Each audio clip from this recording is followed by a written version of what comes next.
ആദ്യം ഞാൻ നിങ്ങൾക്ക് എന്താണ് തൈറോയിഡ് ഗ്രന്ഥി എന്നുള്ളത് പറഞ്ഞുതരാം. നമ്മുടെ കഴുത്തിൻ്റെ മുൻവശത്തായിട്ട് ബട്ടർഫ്ലൈ ഷേപ്പിൽ കണ്ടുവരുന്ന ഒരു ഗ്രന്ഥിയാണ് തൈറോയിഡ്. പല കാരണങ്ങൾ കൊണ്ട് ഈ തൈറോയിഡിന് പ്രശ്നങ്ങൾ വരാറുണ്ട്. ചിലപ്പോൾ ഈ തൈറോയിഡിൻ്റെ പ്രവർത്തനം അമിതമാവാറുണ്ട്. അങ്ങനെ ഒരുപാട് തൈറോയിഡ് ഹോർമോൺസ് പ്രൊഡ്യൂസ് ചെയ്യാറുണ്ട്. ഇതിനെയാണ് നമ്മൾ ഹൈപ്പർ തൈറോയിഡിസം എന്ന് പറയുന്നത്.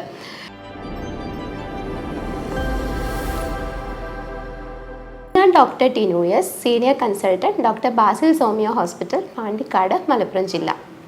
ആദ്യം ഞാൻ നിങ്ങൾക്ക് എന്താണ് തൈറോയിഡ് ഗ്രന്ഥി എന്നുള്ളത് പറഞ്ഞുതരാം. നമ്മുടെ കഴുത്തിൻ്റെ മുൻവശത്തായിട്ട് ബട്ടർഫ്ലൈ ഷേപ്പിൽ കണ്ടുവരുന്ന ഒരു ഗ്രന്ഥിയാണ് തൈറോയിഡ്. പല കാരണങ്ങൾ കൊണ്ട് ഈ തൈറോയിഡിന് പ്രശ്നങ്ങൾ വരാറുണ്ട്. ചിലപ്പോൾ ഈ തൈറോയിഡിൻ്റെ പ്രവർത്തനം അമിതമാവാറുണ്ട്. അങ്ങനെ ഒരുപാട് തൈറോയിഡ് ഹോർമോൺസ് പ്രൊഡ്യൂസ് ചെയ്യാറുണ്ട്. ഇതിനെയാണ് നമ്മൾ ഹൈപ്പർ തൈറോയിഡിസം എന്ന് പറയുന്നത്. ചില സമയത്ത് ഈ ഒരു തൈറോയിഡിൻ്റെ പ്രവർത്തനം സ്ലോ ആവാറുണ്ട്. അതിൻ്റെ ഫലമായിട്ട് തൈറോയിഡ് ഹോർമോൺസ് വളരെ കുറച്ച് ഉൽപ്പാദിപ്പിക്കുന്ന അവസ്ഥ ഉണ്ടാവാറുണ്ട്. ഇതിനെയാണ് നമ്മൾ ഹൈപ്പോ തൈറോയിഡിസം എന്ന് പറയുന്നത്. ഈ ഒരു ഹൈപ്പോ തൈറോയിഡിസമാണ് ഇന്ന് നമ്മുടെ ചുറ്റുപാടും കാണുന്ന എല്ലാവർക്കും വളരെ കോമൺ ആയിട്ട് കണ്ടുവരുന്നത്.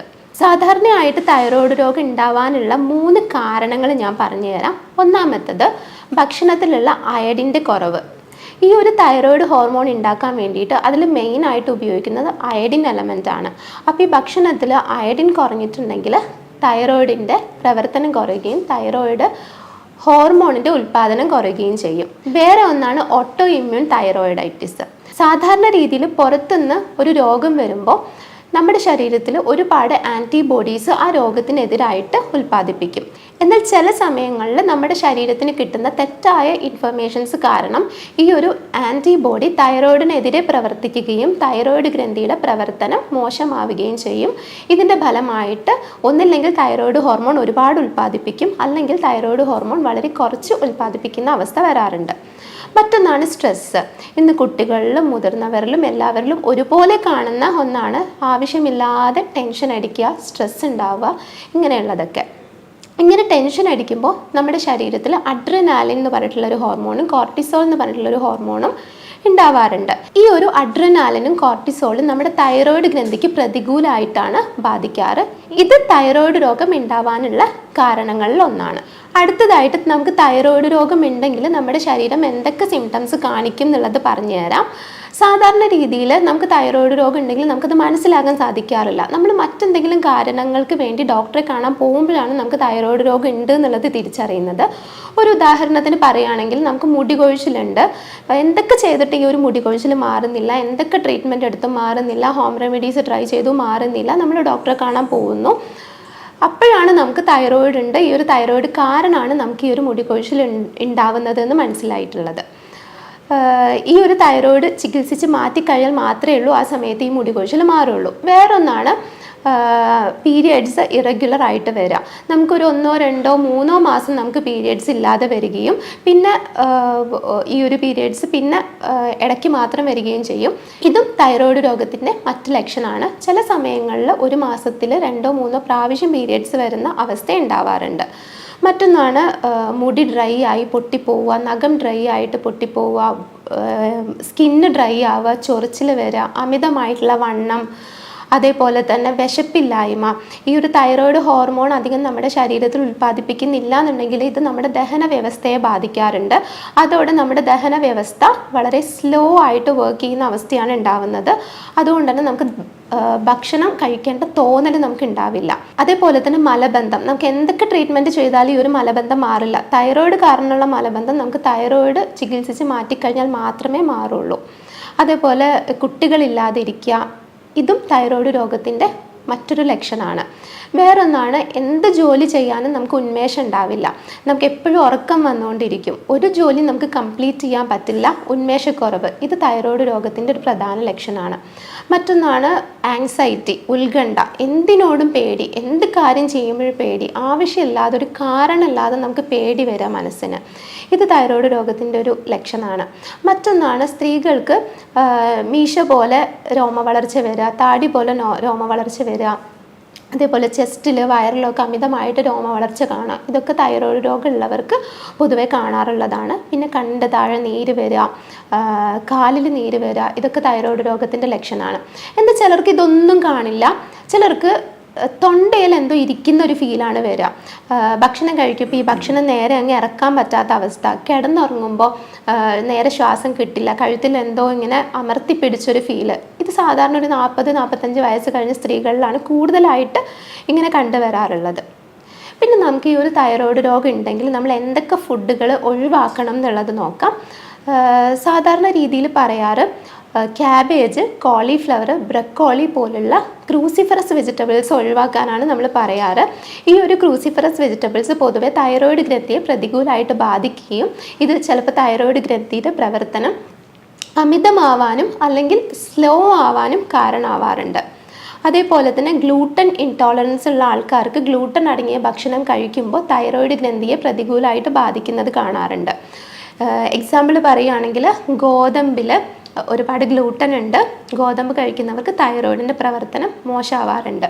അതേപോലെ ഓട്സ് കഴിക്കുമ്പോൾ ഓട്സിലുള്ള ഗ്ലൂട്ടൻ തൈറോയ്ഡ് ഗ്രന്ഥിക്ക് പ്രതികൂലമായിട്ട് ബാധിക്കാറുണ്ട്.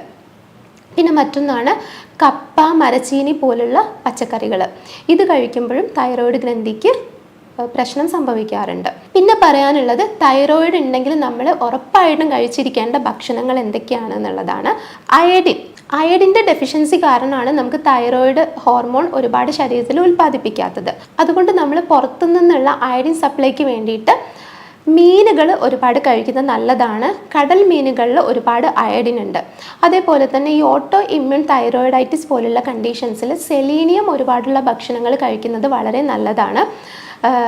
സെലീനിയം കണ്ടൻറ്റുള്ള ഭക്ഷണം എന്ന് പറയുമ്പോൾ കക്ക ഇറച്ചി, ചെമ്മീൻ, കൂന്തൽ, കണവ പോലുള്ള കടൽ വിഭവങ്ങളിലെല്ലാം സെലീനിയം ഒരുപാടുണ്ട്. മറ്റൊന്നാണ് പാലും ഉൽപ്പന്നങ്ങളും തൈറോയ്ഡ് ഉള്ളവർ ധാരാളമായിട്ട് കഴിക്കുന്നത് വളരെ നല്ലതാണ്. വേറൊന്നാണ് പയറുവർഗ്ഗങ്ങൾ, മുട്ടയുടെ വെള്ള, ഇവയൊക്കെ തൈറോയ്ഡ് ഉള്ളവർ കഴിക്കുമ്പോൾ തൈറോയ്ഡിൻ്റെ ആരോഗ്യം നന്നായിട്ട് കൂടാനുള്ള സാധ്യതയുണ്ട്. വേറൊന്നാണ് നമുക്ക് തൈറോയ്ഡിൽ മുഴകളുണ്ടെങ്കിൽ ഇതൊക്കെ ക്യാൻസർ ആണോ എന്നുള്ള ഒരു സംശയം പലരും ചോദിച്ച് കാണാറുണ്ട്. നമുക്കൊരു തൈറോയ്ഡ് രോഗമുണ്ട്, നമ്മളത് സ്കാൻ ചെയ്തു, അങ്ങനെയാണെങ്കിൽ ഏകദേശം എല്ലാവർക്കും തൈറോയ്ഡിൽ മുഴ പോലെ കാണാറുണ്ട്. എന്നാൽ ഇതൊന്നും എപ്പോഴും ക്യാൻസർ ആവണമെന്നില്ല. ഇത് നമുക്ക് ഈ ഒരു തൈറോയ്ഡ് മുഴ ക്യാൻസർ ആണോ എന്ന് തിരിച്ചറിയാൻ വേണ്ടിയിട്ട് നമുക്കൊരു ടെക്നിക്ക് ഉണ്ട്. FNAC എന്നാണ് അതിൻ്റെ പേര്, ഫൈൻ നീഡിൽ ആസ്പിരേഷൻ സൈറ്റോളജി. ഇത് നമ്മൾ ചെയ്ത് നോക്കുകയാണെങ്കിൽ, അതായത് ഈ മുഴയുടെ അകത്ത് നിന്നുള്ള നീരെടുത്തിട്ട് ബയോപ്സി ചെയ്ത് നോക്കുകയാണെങ്കിൽ ഇത് ക്യാൻസറസ് ആണോ അതോ സാധാരണ നോർമൽ മുഴയാണോ എന്ന് മനസ്സിലാക്കാൻ പറ്റും. ക്യാൻസർ ആണെങ്കിൽ മാത്രമേ നമുക്കിത് സർജറി ചെയ്തൊക്കെ റിമൂവ് ചെയ്യേണ്ട ആവശ്യമുള്ളൂ. വെറും സാധാരണ ഒരു മുഴയാണെങ്കിൽ നമുക്ക് മെഡിസിനിലൂടെ തന്നെ ഇതിനെ നോർമലാക്കി എടുക്കാൻ പറ്റാറുണ്ട്. അതുകൊണ്ട് തന്നെ നമുക്ക് എപ്പോഴും തൈറോയിഡിന് മുഴയുണ്ടെങ്കിൽ നമ്മൾ ടെൻഷൻ അടിക്കേണ്ട ആവശ്യമില്ല.